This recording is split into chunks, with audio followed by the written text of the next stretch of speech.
అది ధనము. ధనము తనంత తానుగా చెడ్డది ఎప్పుడూ కాదు. డబ్బుండడం ఎప్పుడూ చెడ్డ కాదు. కానీ ధనముని ఎలా సంపాదిస్తున్నామన్నది మాత్రం చాలా ముఖ్యం. డబ్బు సంపాదించవద్దన్నది లోకంలో ఏ శాస్త్రము చెప్పలా. డబ్బు సంపాదించవద్దు అని చెప్పలేదు సరికదా. డబ్బు సంపాదించకపోతే పాడైపోతావు, డబ్బు సంపాదించాలని చెప్పారు. కానీ మీరు ఇక్కడ ఒక్క విషయాన్ని జ్ఞాపకం పెట్టుకోండి. డబ్బు సంపాదించడం అనేది ఎంత ముఖ్యమో సంపాదించిన డబ్బు వలన అహంకారం పెరగకుండా ఉండడం కూడా అంతే ముఖ్యం. ఎందుకో తెలుసా? తొందరగా మనిషికి అహంకారాన్ని కల్పించగలిగినది ఏది అంటే డబ్బే. రామకృష్ణ పరమహంస ఒక ఉదాహరణ చెప్తుండేవారు. ఒక మహారాజు గారు భద్రగజం ఎక్కి వెళ్ళిపోతున్నాడు. ఆ కింద ఓ పెద్ద కన్నం ఉంది. ఆ కన్నంలో కప్ప ఒకటి ఉంది. ఆ కప్ప పైకొచ్చి కప్ప కాలు ఎంత అంటే ఎంత ఉంటుందండి? ఎంత పెద్ద కప్ప అయితే మాత్రం ఇంత ఉంటుంది. ఇంత పెద్ద కప్ప అయితే దాని కాలు ఇంత ఉంటుంది. అది ఏం చేసిందంటే, రాజుగారు ఏనుగెక్కి వస్తున్నాడు. ఎదురైన చౌత నమదకరీంద్రము డిగ్గికేలు తనసగి ఎక్కించుకొని అంటాడు అలసాని పెద్దనగారు. అలా ఏనుగు మీద వస్తున్నాడు. ఈ కప్ప కన్నంలోంచి బయటికి వచ్చి కాలు ఎత్తింది. ఏయ్ ఏనుగా, పక్కకి పో, ఇక్కడ నేనున్నానని తెలీదా? ఇలా వస్తున్నావు? నేనున్న ఇల్లు ఒళ్ళు దగ్గర పెట్టుకోవాలి. రామకృష్ణ పరమహంస శిష్యుడితో నించుని ఉన్నారు. శిష్యుడు తెల్లబోయి పరమహంసని అడిగాడు, ఇదేమిటంటే ఏనుగు మీద కప్ప కాలెత్తుతోంది, ఇంత ధైర్యం ఇంత గర్వం కప్పకి ఎందుకు వచ్చాయన్నారు. అంటే పరమహంస అన్నారు, ఇవాళ మధ్యాహ్నం ఇటుగా జేబుకి చిల్లున్న లాల్చీ వేసుకున్న వ్యక్తి వెళ్ళాడు. పావలా కాసు చిన్నది కదూ, ఆ కన్నంలోంచి జారి కింద పడి దొల్లి కప్ప ఉన్న కన్నంలోకి వెళ్ళింది. కప్ప దగ్గర పావలా ఉంది ఇప్పుడు, అందుకని ఏనుగు మీద కాలెత్తింది. మాకురు ధన జన యవ్వన గర్వం హరతి నిమేషత్ కాలసర్వం మాయామయమిదమఖిలం హిత్వా బ్రహ్మపదం తం ప్రవిశ విదిత్వా అంటారు శంకర భగవత్పాదులు. డబ్బేం చేసింది? డబ్బా నేను పాడు చేసింది. ఎంత ఐశ్వర్యమున్నా పరమ వినయ విధేయతలతో ప్రవర్తించినటువంటి గొప్ప గొప్ప చక్రవర్తులు లోకంలో లేరు. వాళ్ళకేమైనా దోషం వచ్చిందా? ధర్మరాజు గారు ఎంత ధార్మికంగా ఎంత వినయంగా ప్రవర్తించాడు. భీష్మాచార్యుల వారు ఎంత వినయంతో ప్రవర్తిస్తాడు. నలచక్రవర్తి ఎంత వినయంతో ప్రవర్తించాడు. ఈ భూమండలాన్నంతటినీ ఏలినటువంటి చక్రవర్తులు ఎంత వినయంతో ప్రవర్తించారు. వాళ్ళు ఎంత డబ్బు సంపాదించినా ఆ డబ్బు వాళ్ళ యొక్క అహంకారానికి ఎన్నడూ కారణము కాలేదు. వాళ్ళు పరమ వినయంతో ప్రవర్తించి ఆ డబ్బుని సద్వినియోగం చేసి జీవితంలో గట్టెక్కారు. జనక మహారాజు గారు సర్వ సంగములు విడిచిపెట్టి విదేహ వంశమునందు జన్మించి దేనితోటి సంబంధం లేకుండా, రాజ్యంతో సంబంధం లేకుండా రాజ్య పరిపాలన చేస్తూ నిస్సంగి జీవితాన్ని గడిపి తరించలా? బ్రతకడం రావాలి. బ్రతకడం రానప్పుడు అహంకారం ఒక్కటే ఉండిపోయింది అనుకోండి. అహంకారం చిట్ట చివరికి ఏం చేస్తుంది అంటే, డబ్బు వలన వచ్చినటువంటి అహంకారం చాలా ప్రమాదకరమై సర్వభ్రష్టత్వాన్ని పొందేసిన తరువాత ఒక పెద్ద ఇబ్బంది కూడా తెస్తుంది. ఇంత బ్రతుకు బ్రతికినవాడు ఒక గోడ నీడలో నిలబడి భిక్షాటన కూడా చేయలేడు. రూపు మార్చుకుని తిరగవలసి ఉంటుంది ఎవరు గుర్తుపట్టకుండా. అందుకని జాగ్రత్త సుమా. ఒకడికి డబ్బు ఉంది, వాడు కించిత్ కూడా పాడవలేదు. వాడు కించిత్ కూడా పాడవకుండా ఆ ద్రవ్యాన్ని చక్కగా వినయ విధేయతలతో దాన ధర్మాలకి ఖర్చు పెడుతూ, ఇదంతా పరమేశ్వరుడిచ్చింది నాది కాదు, ఈశ్వరుడిదన్న భావనతో పరమ ఉద్దికగా జీవితం చేశాడు. వాళ్ళని డబ్బేం పాడు చేసింది? ఒక్కొక్కడు 5 రూపాయలు అహంకారానికి కారణమైపోతోంది. అది డబ్బు పాడు చేసిందా? డబ్బు పాడు చేయలేదు, బుద్ధి పాడు చేసింది. అందున డబ్బు బుద్ధిని, సరస్వతి బుద్ధిని 2 రకాలుగా పాడు చేసేస్తాయి. అదేమిటండి? సరస్వతి అంటే బుద్ధిని ఇవ్వాలి కదా, పాడు చేయడం ఏమిటి అంటే అహంకారం ఉంటే. మీరు లోకంలో సరస్వతి విషయంలో, లక్ష్మి విషయంలో ఒకటి గమనించండి. మీ దగ్గర చాలా డబ్బు ఉందండి, మీ వ్యాపారంలో బాగా లాభాలు వస్తున్నాయి అన్నారనుకోండి. ఏమి లాభాలండి, ఏదో పెద్దవాళ్ళు చేసిన వ్యాపారం మూసేస్తే బాగుండదని చేస్తున్నాం, వడ్డీ డబ్బులు వస్తే గొప్పగా ఉందండి మా వ్యాపారం, ఇప్పుడు ఏమొస్తుందంటారు ఇందులో అంటాడు. డబ్బు ఉందండి అంటే ఒప్పుకోడా, ఏముందండి నా దగ్గర అంటాడు. మీకు సరస్వతీ కటాక్షం లేదండి, మీకు తెలియదు. అయ్యా నా మాట వినండి, మీరు చదువుకోలేదు కదా, మీకు ఈ విషయం తెలియదు కదా, మీరు ఎందుకు మాట్లాడతారు దాని గురించి అన్నాను అనుకోండి. అత్తేరి నీకేం తెలుసు అని చర్చ విరిగి పెడతాడు. సరస్వతీ కటాక్షం లేదురా అంటే ఒప్పుకోడు, లక్ష్మీ కటాక్షం ఉందిరా అంటే ఒప్పుకోడు. రెండిటితోటి ప్రమాదం. అసలు అది దాటాలంటే మనసుకి సంస్కారం ఉండాలి.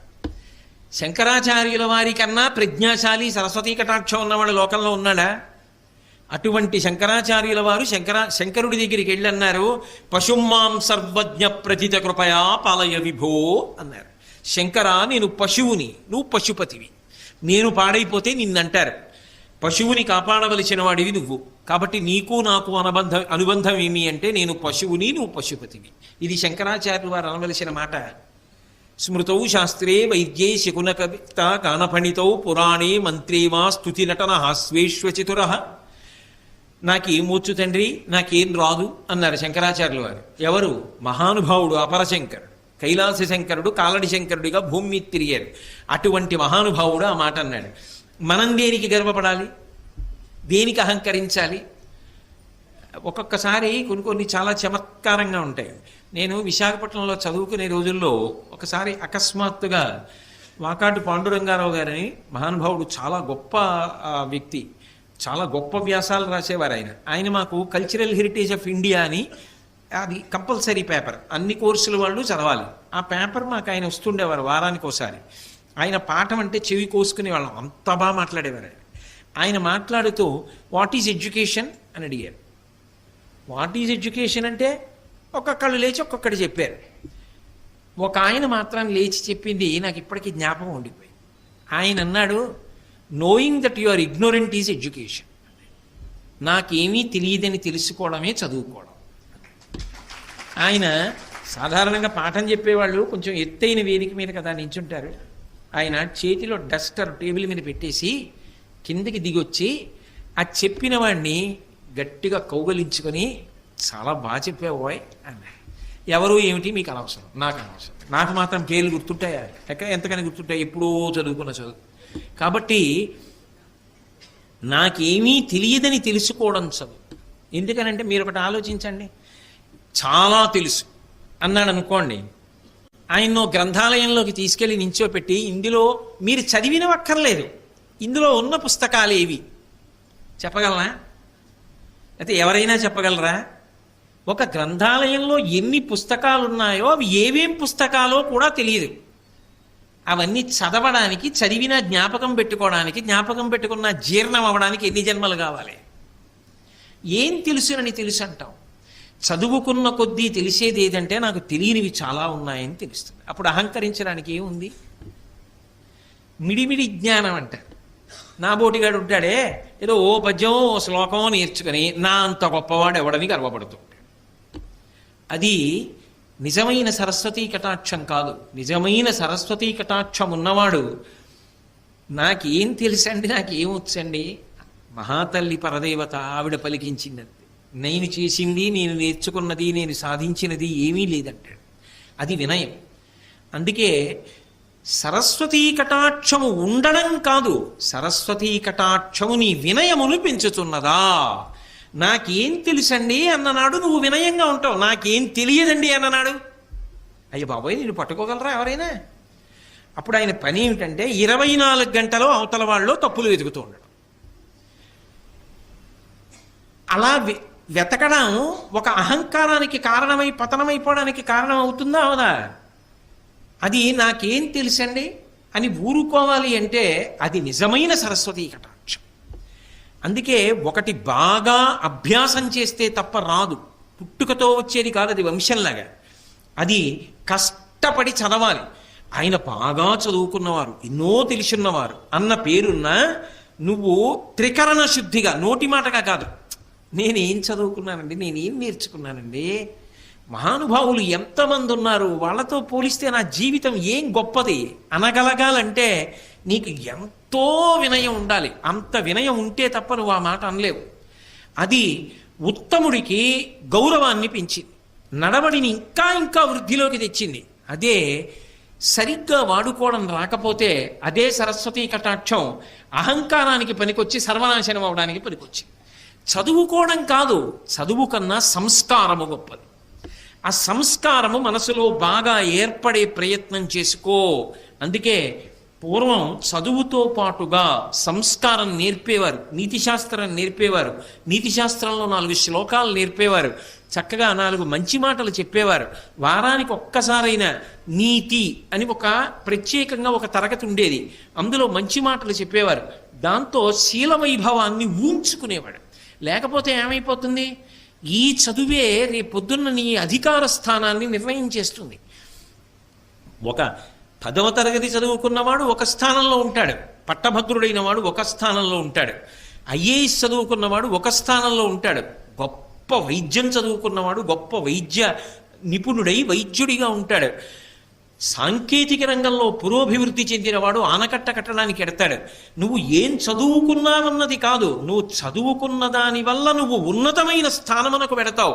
ఉన్నతమైన స్థానములో ఉన్నవాడు ఉన్నతంగా నిలబడి సమాజపు విలువలను నిలబెట్టగలిగిన వాడు అయి ఉండాలి. ఆ స్థానమే ఎలకలా కన్నాలు పెట్టడానికి పనికొస్తే ఇక నీ వలన సమాజమునకు విలువ ఏం కలుగుతుంది? అప్పుడు భద్రం పోలా. సర్వే వేదవిద శూరాః సర్వే లోకహితే రతాః సర్వే జ్ఞానోపసంపన్నాః సర్వే సముదితా గుణైః అంటారు రామాయణం బాలకాండలో. ఎంత చదువుకున్నావో, ఎంత పెద్ద స్థానంలో ఉన్నావో అంతగా లోకము యొక్క హితము గురించి కూడా ఆలోచించగలిగిన పెద్ద మనసు ఉండాలి. అది లేకపోతే ఇదంతా నా అభివృద్ధికే పనికి రావాలి అన్న భావన నిలబడిపోయిందనుకోండి, అది ఏమవుతుందంటే స్వార్థమునకు మాత్రమే పనికొస్తుంది. అప్పుడు దాని వలన సమాజము భ్రష్టమైపోతుంది. అలా కాకుండా ఉండాలి అంటే నీ సరస్వతీ కటాక్షము కానీ, నీ లక్ష్మీ కటాక్షము కానీ, నీ వంశము కానీ ఏదైనా సరే నిన్ను వృద్ధిలోకి తీసుకురావడానికి పనికొచ్చేదై ఉండాలి. ఇందులో యువతల వారికి తెలియడం అన్న మాట ఉండదు సుమండి. యువతలవాడు ఎప్పుడూ కూడా నువ్వు ఎంత ఎదిగావో, నిజంగా అలా ఉన్నావో అలా లేవో తెలుసుకోవడం సాధ్యం కాదు. ఎందుకని అంటే మీరు ఒక్కటి గమనించండి, స్థానము ఎంత ఉన్నతమైతే యువతల వారు ఆయన దగ్గర ఉండే అవకాశం అంత తగ్గిపోతుంటుంది. అప్పుడు మీరు ఎలా లెక్క కట్టగలరు? తనకి తాను పరిశీలించుకోవాలి. ఏది పరిశీలించాలంటే దంభమున ఎందు ప్రవేశించినదా, ఇది చాలా చాలా అవసరం. నేను నోటి మాటగా ఈ మాటలు చెప్తున్నానా, నిజంగా నాకు ఆ వినయ సంపద ఉన్నదా? నిజంగా నేను పెద్దల పేరెత్తేటప్పటికి గౌరవంగా మాట్లాడగలనా? గౌరవంగా నోటితో మాట్లాడడం కాదు, నిజంగా నేను ఆ గౌరవాన్ని చూపించగలనా? నేను నాకన్నా సరస్వతీ కటాక్షం ఉన్న వాళ్ళకి గౌరవం ఇచ్చి నాకేం తెలుసని నిలబడగలనా? నాకున్న డబ్బు నాది కాదు గొప్ప, నేను సంపాదించగలిగిన ప్రజ్ఞ అయితే ఇలా లోకంలో ఎందరో సంపాదిద్దరు. యద్రూభంగా ప్రమాణం స్థిరచరరచనాతారతమ్యే మురారేః వేదాంతాః తత్వచింతాంబరభిదురసయత్పాదచిహ్నైత్తరంతి భోగోపోద్ఘాతకైలీచులికిత భగవత్వైశ్యరూప్యానుభావ సానశ్రీః అస్పృణీతాం అమృతలహరిధీలంఘనీయైః అపాంగైః అంటారు పరాశర భట్టర్లు శ్రీగుణరత్నకోశంలో. గత జన్మలలో చేసినటువంటి పాపపుణ్యములను బట్టి పుర్రె మీద రాసేటప్పుడు లక్ష్మీదేవి బ్రహ్మగారి తల్లి కనుక, సృష్టికర్త యొక్క తల్లి కనుక, అమ్మ గత జన్మలో వీడు ఫలానా పేరుతో ఉన్నవాడమ్మా అంటే ఆవిడ ఓ వాడా లోకహితము కొరకు ప్రవర్తించిన వాడని కనుబొమ పైకెత్తిందనుకోండి, ఓ అని ఇలా కనుబొమ పైకెత్తితే యద్భ్రూభంగా ప్రమాణం, ఆవిడ కనుబొమ పైకెత్తితే ఈ జన్మలో వాడు మహదైశ్వర్యవంతుడవుతున్నాడు. యవ్వని వాకిట ఇభమద పంకంబు రజభూషణ రజో రజినడగు అంటుంది ద్రౌపదీదేవి భారతంలోని.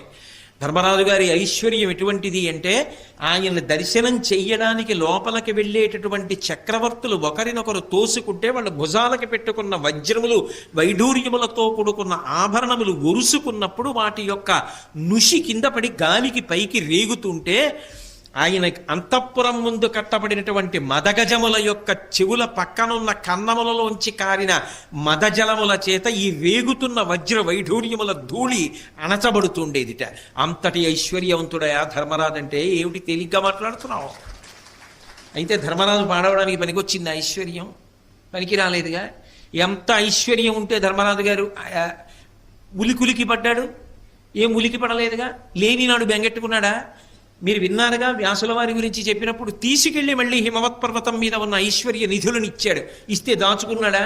అశ్వమేధయాగం చేసి అందరికీ పంచిపెట్టేశాడు. అందుకే ఆ లోపల ఉండవలసినటువంటి సంస్కార బలము ఉండకపోతే దంభముగా పరిణమించిందనుకోండి, అది చాలా ప్రమాదహేతు, ఎదుటివాడు కూడా పట్టుకోలేడు. ఎందుకని అంటే చాలా మంచివాడిలా కనపడుతూ ఉంటాడు పైకి. ఎలా తెలుసుకుంటారండి? సాధారణంగా వేషాన్ని చూస్తే చాలా మంచివాడు అనే అనుకుంటారు కదా.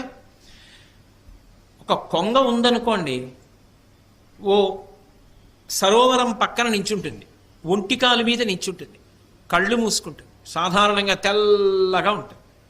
కొంగ జపం అంటారు. అందుకే చూసిన వాళ్ళు ఏమనుకుంటారు, అబ్బా ఈ కొంగ ఏదో పెద్ద మార్పు వచ్చేసింది, లోపల జీవుడెవరో ఆ సరోవరంలో స్నానం చేసి ఇంత తెల్లవారకట్ట దాని ఒడ్డున నించుని ఇంత చలిలో అలా కళ్ళు మూసుకొని అలా జపం చేస్తోందే కదలకుండా అనుకుంటాం. అది నిజానికి సంపుటములను ముందుకు చాపి ఇలా చూసుకుంటూ ఉంటుంది. చేప నీళ్లలోంచి ఇలా వచ్చిందనుకోండి, చటుక్కున తిరిగి సంపుటములతో చేపని పట్టుకుని పైకి ఎగిరిపోయి తినేస్తుంది. నిలబడింది ఒంటికాల మీద, ఒళ్ళంతా తెలుపు, చూస్తే శుద్ధ సత్వస్వరూపంతో ఉన్నట్టుంది. లోపల ఏ చేపని పట్టుకుందామని ఆలోచన. దంభము అంటారు. పైకి కనపడినట్టు లోపల లేడు. ఎంత రంగు పట్టుబట్ట కట్టి, ఎంత గొప్పగా విభూతి పుండ్రాలు ఒళ్ళంతా పెట్టుకుని, ఎంతంత వేషాలు కట్టినా నీ లోపల బుద్ధులు మాననప్పుడు దంభం కాదు. లోపల బుద్ధి పోలేదు. పైన శరీరానికి ఎన్ని అలంకారాలు చేస్తే పుట్ట మీద కొడితే పాము చచ్చిందా? లోపల కొట్టాలి. గొరుగు చుందురు జుత్తు కొన్ని వందల సార్లు దాని పాపమేమో కానరాదు, అఖిల పాపములకు నిలయమైన మనసు గొరగడేమి మానవుండు అన్నాడు ఒక ఆధునిక కవి. అలా లోపల మార్పు రాకుండా దంభంతో ఉండి పైకి ఎంతో మంచివాళ్ళ నటిస్తూ పోతే, అమాయకులైన వాళ్ళు పెద్దలైన వాళ్ళు మంచివాడు అనుకున్నారేమో, కానీ వాళ్ళు మోసపోతే వాళ్ళకు వచ్చిన నష్టమే ఉంది అనుకున్నారేమో పాపం, అంతే, అంతవరకే. కానీ మోసపుచ్చిన దోషం కూడా నీకు రావట్లా, పాడైపోవట్లా. కాబట్టి నిన్ను నువ్వు నిరంతర పరిశీలనం చేసుకుంటూ ఉండాలి. ఉత్తమ వంశంలో పుట్టావు, వంశమునకు కళంకం రాకూడదని ప్రవర్తించాడు, ఏమీ పాడవడు. ఉత్తమ వంశంలో పుట్టా, అహంకారానికి కారణమైంది, తాను పాడవడు, ముందు పుట్టిన వాళ్ళు కూడా పాడైపోతారు. సరస్వతీ కటాక్షం ఉన్నది, ఏమి పాడవడు. ఆ సరస్వతీ కటాక్షం 10 మంది హితానికి పనికొచ్చిందనుకోండి, ఆవు గడ్డి తిని పాలిచ్చినట్టు తాను కష్టపడి చదువుకున్న శాస్త్రాన్ని 10 మందికి ఉదారంగా పంచిపెట్టేశాడనుకోండి, తాను శాశ్వతమైన కీర్తిని పొందుతాడు. నాకేం తెలుసు అని వినయంతో బ్రతికాడు అనుకోండి, భగవంతుని యొక్క అనుగ్రహానికి పాత్రుడవుతాడు. ఏదో కొంత తెలుసుకుని నాకన్నా తెలిసిన్నవాడు లేడు అని అహంకారానికి పోయాడు అనుకోండి, 24 గంటలు చదువుకున్న చదువు అవతలవాడి యొక్క తప్పు పట్టడానికి పనికొచ్చింది. పనికొస్తే ఇప్పుడు ఆ చదువు స్వార్థంతో నిండిపోయింది. ఏదో ఒకటి ప్రతిఫలం లేకపోతే ఆయన చదువుకున్న చదువు వల్ల సమాజానికి ఉపయోగం ఉండదు. అప్పుడు ఏమవుతుంది, చాలా గొప్ప పడగ నాగుపాముది, దాని మీద మణి ఉంది. నాగుపాం పడగ మీద ఉన్న మణి ఎవరికైనా ఉపయోగపడుతుందా? వెళ్ళి తీసుకోగలరా? ఆయన ఎంత చదువు ఉంటే మాత్రం ఎవరికి ఉపయోగపడుతుంది? అవతల వాళ్ళలో తప్పులు ఎంచడానికి పనికొస్తుంది, ఇంకొకరిని చిన్నబుచ్చడానికి పనికొస్తుంది. అలా ఉండకూడదు కదా. చదువు అవతల వారు ఎంత చిన్నవాడైనా గౌరవించడానికి పనికి రావాలి. చాలా బాగా చెప్పావోయ్, చాలా బాగా మాట్లాడేవోయ్ అని పిల్లల్ని కూడా ప్రోత్సహించగలగాలి. శ్రీభాష్యం అప్పలాచార్య స్వామి వారు ఎవరైనా రామకథ చెప్తుంటే చెప్పబోయ్, రామాయణం ఎంతకాలం బ్రతికుంటుందో అంతకాలం మనుష్యత్వం బ్రతికుంటుంది నాయన అనేవారు. అంతేగాని నీకేం తెలుసు రామాయణం, నువ్వేం చెప్తావు రామాయణం అనలేదే. అందుకు మహానుభావుడు ఇప్పటికీ కూడా స్మరింపబడుతున్నారు ఆయన. సరస్వతీ కటాక్షం నీకు వినయం ఇచ్చిన నాడు ఏమి నిన్ను పాడు చేయదు, ఇంకా వృద్ధిలోకి వస్తావు. అహంకారం ఇచ్చిన నాడు పతనమైపోతావు. లక్ష్మీ కటాక్షము నీకు జన్మతః ఉండని, మధ్యలో కలిసి రాని, న్యాయార్జితంగా నీకు కలిసి వచ్చింది, అది నిన్నేం పాడు చేయదు. దాని పట్ల నీకు సంగము లేకుండా అది భగవంతుడి అనుగ్రహం అని నువ్వు నిలబడగలిగిన నాడు అది నిన్ను పాడు చేసేది కాదు. ఇదంతా నాదే అని అహంకారం అనకపోతే నువ్వు భ్రష్టమైపోతావు. ఆ డబ్బు నీ దగ్గర ఉన్నందుకు సమాజము భ్రష్టమైపోతుంది. కాబట్టి ఈ 3 ఉండడం తప్పు కాదు. పరిణతి లేని వాడి దగ్గర ఉండడం వల్ల వాడు పాడై మిగిలిన వాళ్ళని పాడు చేస్తాడు. అథవా మీరు తిప్పి ఆలోచించండి, ధృతరాష్ట్రుడైతే ఎలా అర్థం చేసుకోవాలప్పుడు? ఇవి ధర్మరాజు గారి దగ్గర ఉంటే ఏం చేశాయి? ఏం చేయలే. దుర్యోధనుడి దగ్గర ఉంటే ఏం చేస్తున్నాయి? సర్వనాశనం చేస్తున్నాయా? ఆ వంశంలో పుట్టబట్టి కదూ నేను యువరాజుని, నాకే రాజ్యం కావాలి, ధర్మరాజుకు ఉండకూడదు అని విపరీత బుద్ధులు పుట్టాయి. అదే వంశంలో పుట్టిన ధర్మరాజు గారైతే జూదంలో ఓడిపోయిన ధర్మానికి కట్టుబడి అరణ్యవాసానికి వెళ్ళిపోయాడు. అది మాయాజూదం అని తెలుసున్నా కూడా ధర్మము చేత కట్టుబడిన వాడు వంశగౌరవాన్ని నిలబెట్టడానికి వెళ్ళిపోయాడు. ధర్మమునకు కట్టుబడకుండా వంశమునందు పుట్టినవాడు వంశభ్రష్టత్వానికి కారణమయ్యాడు. సరస్వతీ కటాక్షం ఉన్న వ్యాసుడు లోకహితానికి పనికొచ్చాడు. కించిత్ సరస్వతీ కటాక్షం ఉన్న అహంకారం కలిగిన వాళ్ళు భ్రష్టులైపోతారు. అర్జునుడి కన్నా ఏ విలువిద్య తెలుసని, నా దగ్గర విలువిద్యుంది, నా దగ్గర విలువిద్యుంది, అర్జునుడిని మట్టు పెట్టేస్తానని బయలుదేరిన కర్ణుడి చివరికి దుర్యోధనుని కూడా నాశనం చేశాడు కదా. ధనము అంతే కదా. కాబట్టి ఉండడం తప్పు కాదు, నీ మనసుకి పరిణితి లేకుండా అవి నీ దగ్గర ఉంటే పాడు చేస్తాయి. పరిణితి ఉంటే ఈ మూడు నిన్ను ఉద్ధరణ వైపుకి తీసుకెడతాయి. ఇది బాగా జ్ఞాపకం పెట్టుకోవలసిన విషయం సుమా. కాబట్టి నీకు ఇవి కలిగిన అహంకారమును పొందవద్దు. అవి నీ ఆరోగ్యవంతమైన భయమునకు కారణమై నువ్వు మరింత బాగా బ్రతకడానికి హేతువులు కావాలి. కాబట్టి ధనమును, విద్యయు, వంశంబును దుర్మతులకు మదం బొనరించును, సజ్జనులైన వారి కడకువయును వినయం ఇవియ తెచ్చు ఉర్వీనాథ. ఇవే ఒకడికి వినయాన్ని తెచ్చేయి, ఒకడికి అహంకారాన్ని తెచ్చేయి. బాగా అర్థం చేసుకో, నీ మనసుని శుద్ధి చేసుకో. కాబట్టి ఇవాళ అథవా విదురుడు మాట్లాడినటువంటి ఈ 2 పద్యాల్లోనూ కూడా మన మనసుని చాలా సంస్కారవంతంగా ఉంచుకోకపోతే వచ్చే ప్రమాదం, 1 ప్రేమ కలిగిన వారి మాట వినడం, 2 మనకి కలిగిన దాని వల్ల పాడైపోకుండా మనని మనం నిలబెట్టుకోవడానికి మనశ్శుద్ధిని ప్రయత్నపూర్వకంగా నిలబెట్టుకోవడం, ఈ 2టిని ప్రస్తావన చేశాడు. ఇది దేశకాలములతో సంబంధం లేకుండా ఎప్పుడైనా ఎక్కడైనా సరే జీవితంలో జ్ఞాపకం పెట్టుకుని వృద్ధిలోకి రావలసినటువంటి హితవాక్యములు. అంత గొప్ప విషయాలు చెప్పాడు.